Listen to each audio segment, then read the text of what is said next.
Ngayon ko ni Kristo yung buntag kaninyong tanan. So karon mention no aduna na pugita ipambito isang yaw hitungod kini sa tulong sa Dios. So karon mention no ang atuang pagaiskutan no atong tubagon kining about sa larawan no kay grabe pabalik-balik na lang yun no sa ukan no kaniadto pa no o mga nangaging buwan o hantod karon mention so balik-balik lang gyapon about sa larawan. So wala gyapon tay sawa diri sa pagpasabot mga igsoon no about sa larawan. So hilabi na sa ato mga kaigsunan nga mga Katoliko no nga para dili kita malinlang sa mga nagkadaiyang pinalangga na to nga dili Katoliko no nga nagsigig pangdaot din na about sa itong larawan. So ang ginagamit nilang medyon kanang sa Exodo 20 versikulo 3 hangtod sa 5 medyon no. So atong basahon medyon and then atong ipasabot. So Exodo 20 so atong paytahon medyon no. So Exodo 20 versikulo 3 to 5. So atong i-highlight video no para maklaro. So nga nagaingon din ayaw pagsimba og laing Dios gawas kanako ayaw pagbuhat og Dios o larawan sa bisang unsa dito sa langit o dinhi sa yuta o diha sa tubig nga anaa sa ilalom sa yuta. Ayaw pagyukbo sa bisang unsang Dios o pagsimba niini kay ako ang Ginoo nga inyong Dios o gabubuan ako silutan ko kadtong nagsalikoy kanako lakip ang ilang mga kaliwatan hangtod sa ikatulo ug ikaupat nga kaliwatan. And then mention lang isa nila usab nga gigamit sa una na nato nino. Usab sa Salmo 115 versikulo 4 ug 8 misyon nga nagaingon din na nga naibaba dili ka istorya nailong dili ka simot.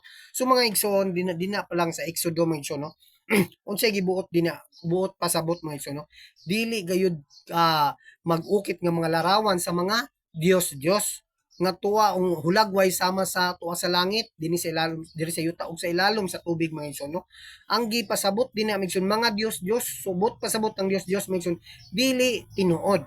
And then karon di na usab sa Salmo medyo no nga diha sa Salmo 115 nga naibaba dili ka istorya. So simpre medyo no mga larawan dili man gyud na ka istorya kay larawan man na. So dili usab nakakita kay larawan usab na sama gud sa ato mga bayani medyo no nga si Dr. Jose Rizal. So naa siya kumpleto siya no. So haron masayran na to nga si ang larawan ni Dr. Jose Rizal masayran na to sa mga umaabot ng mga generasyon na makaila gihapon nga kay Dr. Jose Rizal mission. Apan may igsoon no dina kanang gipasabot din na sa Exodo 20 mention nga mga larawan mention. So dili sa ato usab mga Katoliko mention nga dili man ang larawan atong gisimbahan kun dili ang gilarawanan nga tuwa sa langit. So kung gini mention no kung gibawal pa sa Dios ang mga larawan mga igsoon so dili unta mismo ang Dios usab nagsugo nga mag-ukit og mga larawan kang Moises mention no nga nagpaukit siya og larawan sa anghel og larawan sa bitin mga igsoon no. So atong basahon mga igsoon para makita ninyo nga aduna gayud kita mabasa din nga mismo ang Dios nagpaukit og larawan kang Moises no. So but pasabot mga igsoon nga dili tanan larawan nga gibawal sa Dios mga igsoon no. So Exodo 25 versikulo 18. So atong basahon mga hangtod sa 22. So nga nagaingon din asay siga tumoy sa tabon sudlanan paghimog duha ka kirubin nga sinalsan nga bulawan usak sa isikat tumoy niini himo ang mga kirubin nga unay gayud sa tabon kinahanglan nga ang mga kirubin magbuklad sa ilang mga pako aron mapandungan ang sa ilang pako ang tabon sa ang tabon magatbangay sila nga magtan-aw sa tabon. So mao na migso no nga mismo ang Dios niini nagpaukit og larawan sa mga anghel. So buti pasabot naay gidili nga larawan ug naa usay gitugo. So ang usab mga igsoon no nausab dinhi sa numeros mga igsoon no ang si kuan ang atuang Ginoo no nagpaukit usab sa larawan sa bitin mga igsoon no. So numeros kapitulo 21 versikulo 8 mga igsoon. So 8 ug 9. So atong i-highlights mga no para maklaro ninyo.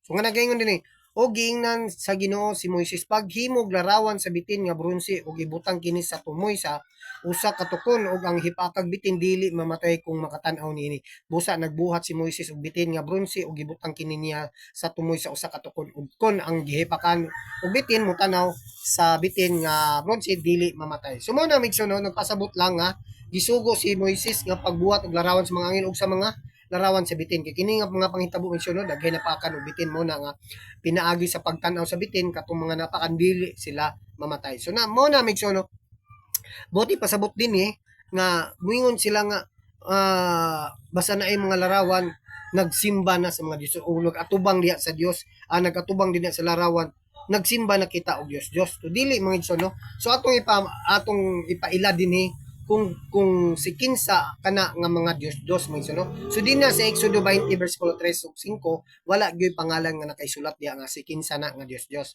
Sama ra usab din sa Salmo 115 no. 4:8 wala usay pangalan diha nga si kinsa kana nga mga Dios. So dinhi mention ato nang ipahibalo din parting daghan nagsitas mention nga nagpamatuod kay jud nga kung magbasa kita nga pasangil kita na gyud pangalan nga si kinsa na nga mga Dios. So atong basahon mention no. So duha lang kasita sa atong gamiton report parting daghan jud mga mention mga siguro bastang daghan. So atong basahon mention no dina sa kining unang hari mga mention no, unang hari kapitulo 11 bersikulo 33. So, kini nga mga Dios mga igsoon, tulo ni kabuk sa isa kasitas, no? So, atong i-highlights. So, nga nagaingon ni gihimo niya kini kay gisalikoy man ni Solomon ang Ginoo ug nagsimba siya kang Astarte ang diyosa sa taga Sidon. So, klaro mga igsoon, no? Si Astarte ang diyosa sa taga Sidon. Kang Kamos ang diyos sa taga Moab ug kang Molok ang diyos sa taga Amorianon. Wala siya magtumang sa kabubuton sa Dios sa Ginoo og sa mga kasuguan lahi siya kang David nga iyang amahan. So mo na migson no. So kinsa daw tong mga Dios migson? Si Astarte og si Kamos og si Molok migson no. So mo na migson no nga klaro jud kayo nga nga si kinsa ni ang mga Dios. So na gyud mabasa migson no. Usab dinhi sa Jeremias mga igsoon. No? Atong basahon usab.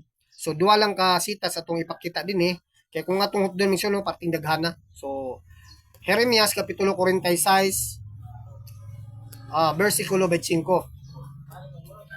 So ato i-highlights mo so nga nagaingon din ang Ginoo nga labing gamanan ang Dios sa Israel mingon silutan ko si Amon ang Dios sa Tibes lakip ang Ehipto ug ang iyang mga Dios ug ang iyang mga hari silutan ko usab ang hari sa Ehipto ug ang tanan nga misalig kaniya. So mo ni may no. So dinhi sa sitas mo na adyoy pangalan nga si kinsa nang Dios. Unsa gingon dinhi migson? Silutan ko si Amon ang Dios sa Tibes. So mo na migson no. Kung magpabasangil man lang kita mention niya tapos dili na to ikapamatuod so nakasala kita ana mention no ug mortal sin kay nabilong na siya sa pulo kasugo no sa Exodo 20 bersikulo 16 bato mention so mo na nga kung magpasangil kita nga dili kita makapabarog wala kita ebidensya so nakasala kita og mortal sin so lagmit mo pay makalaglag ka nato niya na no so dinhi mention no so atong pamatud-an nga sa kaniadto pa man no nga atong mga sulugon sa atong Ginoo no ug nagtuman sa kabubuton sa Dios nagsimba nagatubang sa mga larawan so atong masahon ng no nga adunay mga sinugo sa Dios no mga propeta sa Dios nga nagsimba nagatubang sa larawan so atong basahon ng no dinha sa ikaduhang hari bersikulo 19 kapitulo 19 bersikulo 14. So atong basahon mga igsoon para masayran sa tanan nga kaniadto pa man mga igsoon aduna nay nagatubang sa mga larawan nga nagampo pero wala sa larawan ang iyang pagampo mga igsoon kun dili ang gilarawanan.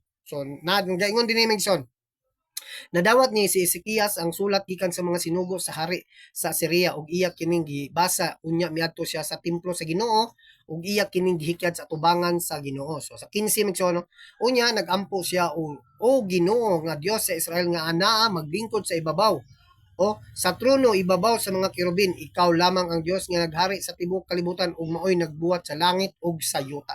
Suklin dinhi mga igsoon siya haring Ezekias nga sulugoon sa Dios o matunumanon sa Dios no niadto siya sa templo ug nagampo nagatubang sa mga larawan mission so diya ba sa larawan siya nagampo mission nga nagingon ba siya nga larawan sa mga larawan nga anghel akong gisimba wala mission sige ingon niya ang Dios nga tuwa naglingkod sa trono sa ibabaw sa kirubin mission nga tuwa sa nga maoy nagbuhat sa langit ug sa yuta mission so buti pasabot mga igsoon ang mga sulugoon o propeta sa Dios aduna nay mga panghitabo nga nagatubang gayud sila sa larawan ug tuwa sila sa sulod sa templo nga daghan kay mga larawan mga igsoon nga dito sila ni adto aron diin sa pagampo sa Dios nga tuwa sa langit mga igsoon so mao na kami igsoon nga ato ang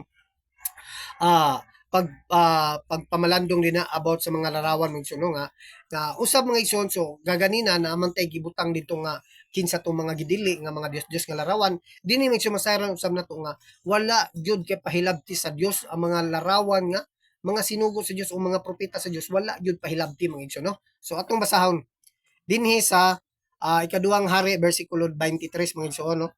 Bersikulo 17. So wala gyud pahilabtan sa Dios mga igsoon, no? Ang larawan o rebulto, monumento sa usa ka propeta mga igsoon, no? So mo na basabot mga igsoon nga aduna gyud gidili nga larawan ug adunay gitugot nga larawan. So atong basahon mga igsoon, no? Unya mingon siya unsa ba kanang monumentoha sa unahan? Giingnan siya sa mga tao sa syudad, lumganan ka na sa propeta sa Dios nga tagahuda nga nagtagna nining imong gibuhat karon sa halaran sa Betel. Betel. So man igsoon, no? Si Hosias ni mga igsoon nga gisugo sa Dios nga ipabungkag tanan larawan sa mga Dios mga igsoon, no? Nga hulagway dito sa langit dinhi sa yuta og ilalom sa tubig igsoon, no? So kung imo ning basahon gikan sa 1 hangtod 15 mga igsoon, mao ka ang mga larawan nga mga Dios nga gipangbungkag ni Haring Hosias. Pag-abot sa 15 mga igsoon, mao na nga nakita niya ning nga larawan o